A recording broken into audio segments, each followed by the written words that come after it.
Good afternoon guys. Ngayon ipapakita ko na uli sa inyo. Dati binidyohan ko ito maliit pa. Ngayon tingnan nyo guys. Oh. Baka kalahati or 3/4 na yan. 1 kilo ng mangga na yan oh, guys. Di ba? Di ba ang laki guys? Ayan oh. Oh. Di ba guys? Ang laki guys oh. Oh. Ayan oh. Yun.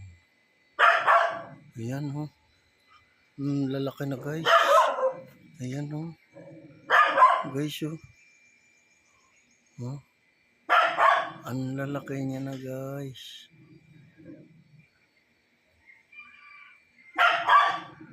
Ayan oh. Diba guys? Ang binidyohan natin to. Maliit pa siya. Oh. Diba guys? Ito, ang laki na guys. Oh. Grabe guys. Oh. Wow. Grabing laki guys. Ayan oh. Oh, diba guys? Ang laki niya oh. Oh. Oh. Oh. Diba guys? Laki oh. Grabe. Andun pa oh, nakatago pa doon guys oh. Taas. Oh. Taas guys.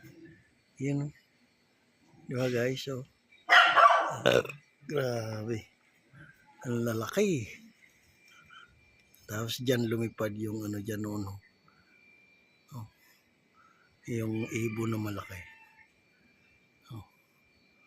Ang lalaki. Wow. Wow, wow, wow, wow, wow, wow.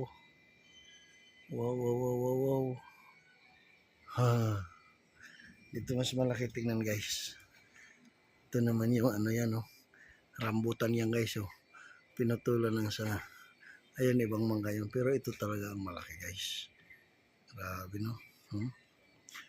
Tingnan mo guys oh. Wow. Ang laki nila oh. Wow. Okay guys, thank you for watching.